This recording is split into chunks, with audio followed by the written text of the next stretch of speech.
안녕하십니까. 부산 외국어대학교 영어학부의 교수로 있는 김민회라고 합니다. 미국 영화 사람을 통해서 그 한류라는 것이 어떻게 만들어졌는지 오늘 여러분들하고 같이 이야기를 해보려고 하는데요. 헐리우드의 역사를 간략하게 좀 살펴볼 텐데요. 아마 지금 여러분들 헐리우드 굉장히 화려한 어떤 그런 그 모습을 여러분들이 그 보고 있을 텐데 실제로 헐리우드의 시작은 굉장히 미비했습니다. 굉장히 작은 그 벽돌로 지어진 작은 헛간이 있었던 곳에서부터 이제 헐리우드 역사가 시작되었습니다. 근데 뉴욕 일대 영화 산업이 굉장히 번창하던 그 시기 때 한 가지 문제점이 있었습니다. 뭐냐 바로 기후가 굉장히 안 좋았다라는 거죠. 여러분들 나중에 뉴욕 가보시면 아시겠지만 비도 많이 오고요. 그 겨울엔 굉장히 추워서 뭔가 영화를 계속해서 찍기에는 그 기후적으로 그렇게 좋지 않은 어떤 공간이었습니다. 그러던 차에 그 LA에 있는 지금의 헐리우드의 그 지역에 기후적인 면이나 모든 면에 있어서 굉장히 영화 찍기에 좋은 어떤 그런 장소라는 걸 알게 되어지고 LA로 이동하기 시작합니다. 근데 굉장히 또 흥미로운 게요. 1차 세계대전이 미국의 영화 산업에 있어서 굉장히 큰 또 역할을 하게 되었습니다.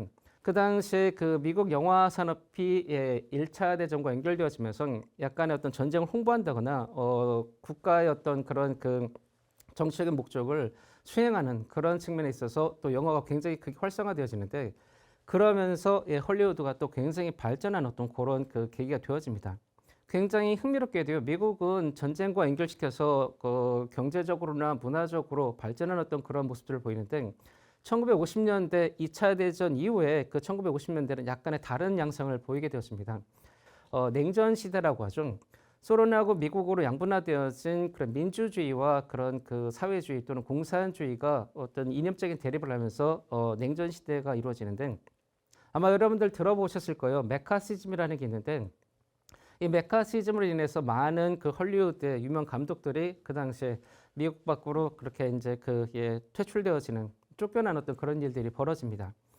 그래서 헐리우드의 어떤 그런 영화 산업이 한때 주춤하는 듯한 어떤 그런 모습을 보여요. 여기 한번 잠깐 보시면은 찰리 채플린이라는 여러분들이 너무나 잘 아는 영화 배우이자 감독이 있습니다. 실제로 찰리 채플린은 미국의 노동자라든지 미국의 문화를 가장 잘 보여준 그런 배우이자 감독이에요. 이 모던 타임즈에서 찰리 채플린은 1930년대 그 당시에 있던 많은 그 미국 노동자들의 삶이 얼마큼 굉장히 문제가 있는지를 굉장히 적나라하게 이 영화를 통해서 보여줘요. 그러면서 이 그 찰리 채플린에 대한 어떤 그런 감시와 함께 여러 가지 통제하는 어떤 그런 모습들을 보이기 시작합니다. 그러다가 찰리 채플린이 찍은 독재자라는 영화가 있어요. 이 영화를 찍고 나서 인터뷰에서 찰리 채플린이 뭐라고 하냐면요. 굴복하지 마십시오. 당신들은 기계가 아닙니다. 기계를 창조할 수 있는 당신들은 행복을 창조할 능력도 갖고 있습니다라고 합니다. 미국 사회를 굉장히 조금 그 제국주의적인 굉장히 문제적인 나라로 묘사를 해요. 그러니까 미국 정부 입장에서는 굉장히 이제 미운 거죠. 그래서 결국에는 이 영화를 계기로 해서 찰리 채플린이 좀 약간 반민주주의, 뭔가 문제가 있는 어떤 그런 감독이라는 그런 오명을 쓰고 미국에서 추방을 당합니다. 이처럼 그 헐리우드의 어떤 문화가 굉장히 다양한 것을 보여주는 것 같지만 실제로는 그 당시 어떤 정치라든지 역사적인 배경에 의해서 굉장히 많이 움직이는 흔들리는 어떤 그런 모습을 보인다는 거죠. 그래서 이 찰리 채플린을 시작으로 해가지고 미국 헐리우드는 어떻게 본다면은 미국을 대표하는 어떤 그런 그 이미지들을 많이 만들어내는 어떤 그런 공간으로 그렇게 변해가기 시작을 합니다. 자, 1940년대 미국 만화 영화 블랙 혹이라는 만화 영화가 있는데요. 이걸 보시면 굉장히 흥미로운 게 여기에 여러분들이 봤을 때 뭔가 좀 약간 이상한 캐릭터가 하나가 나올 거예요. 여기에 한 캐릭터가 굉장히 좀 특이하게 등장을 해요. 이 첩첩이라는 캐릭터가 바로 중국인이에요. 그 당시 미국 사회가 아시아에 대해서 바라보는 그런 시각을 굉장히 전형적으로 보여준 어떤 그런 이미지라는 거죠.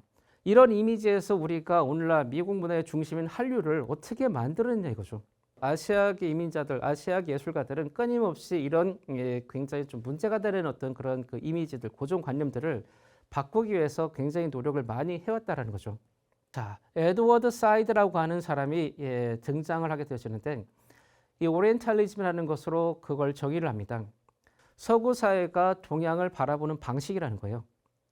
바라보기도 하고 생각하는 방식을 오리엔탈리즘이라고 하는데 그 생각하거나 바라보는 방식이 왜 문제가 되는지를 에드워드 사이드가 굉장히 날카롭게 비판을 합니다. 그러면서 그런 시각에서 벗어나기 위해서 뭔가 새로운 것을 갖다가 이제 해야 되고요. 서구 사회도 그거에 대해서 굉장히 크게 변화하지 않으면 안 된다는 그런 굉장히 경고의 메시지를 이 에드워드 사이드라는 사람이 오리엔탈리즘이라는 책을 통해서 이야기를 합니다. 이때부터 많은 그 아시아계 미국 작가들, 감독들이 이런 오리엔탈리즘을 깨기 위해서 부단히 노력하기 시작해요. 그전에 이런 어떤 노력들이 있었지만 굉장히 공개적으로 이렇게 직접적으로 하지 않은데 흥미로운 게 여기 이미지들을 보면은 예전에는 이런 이미지를 갖다가 미국 그 주류 특히 헐리우드에서 영화를 만든다 그러면은 이 그 설정은 굉장히 크게 바뀌어질 거예요. 이런 어떤 굉장히 적극적인 어떤 그런 변화의 시도 이런 것들이 오늘날 미국 문화의 어떤 그런 중심에 한류를 포함한 아시아계 미국 문화나 어떤 그런 문학들이 자리를 잡게 만드는 어떤 그런 그 출발점이었다는 거죠. 그래서 여기 보시면 타임즈에 나와 있는 그게 그 표지를 보면은 동양 아이들이 쭉 서 있죠. 바로 모범적인 소수민, 소위 말해서 수학도 잘하고요, 노래도 잘하고 공부도 잘하고 그런 그 모든 분야에 있어서 굉장히 뛰어난 아시아의 어떤 학생들을 이제 모범적 소수민이라고 부르면서 이런 아이들만이 미국에서 조금 더 이제 잘 어울려서 공존할 수 있는 어떤 그런 여지가 있다라는 걸 미국 사회가 계속해서 이야기를 합니다. 이런 걸 통해서 볼 때 우리가 알 수 있는 건 뭐냐면 여전히 굉장히 다양한 어떤 변화가 있었고요. 그리고 앞서서 얘기한 에이미탄의 조력을 통해서 아시아를 바라보는 미국의 어떤 그런 시각을 바꿨을지라도 여전히 그 안에는 이 아시아를 바라보는 어떤 그런 고정관념들이 남아있다라는 거죠. 자, LA 폭동 사태.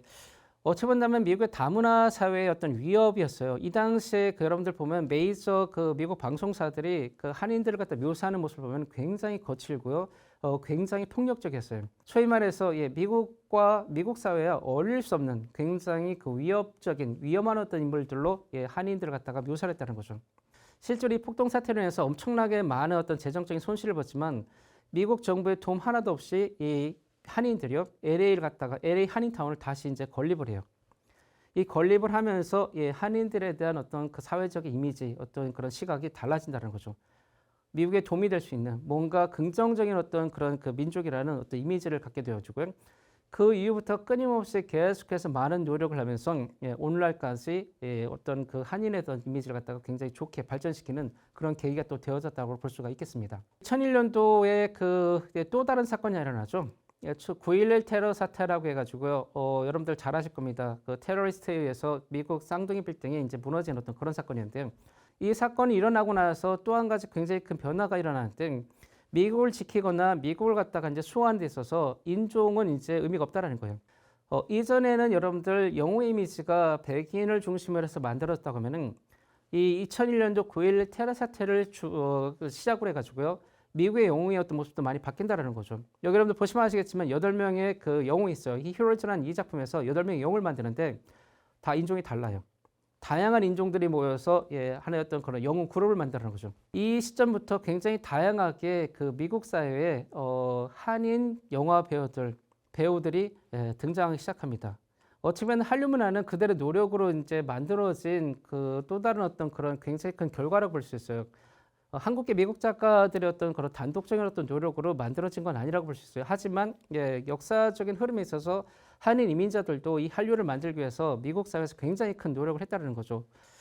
자, 오늘 여러분들에게 줄여서 한류라고 하는 그 내용을 가지고 조금 그 짧은 시간에 아마 이야기를 좀 해보려고 했는데 아마 더 많은 굉장히 흥미로운 이야기들이 아마 인터넷이라는 매체 안에 아마 숨어 있을 겁니다. 아마 여러분들이 그걸 좀 찾아서 보고 얼마만큼 한류라는 것이 굉장히 큰 업적인지 여러분들이 한번 좀 확인을 하는 어떤 그런 시간을 가져보면 좋을 것 같습니다.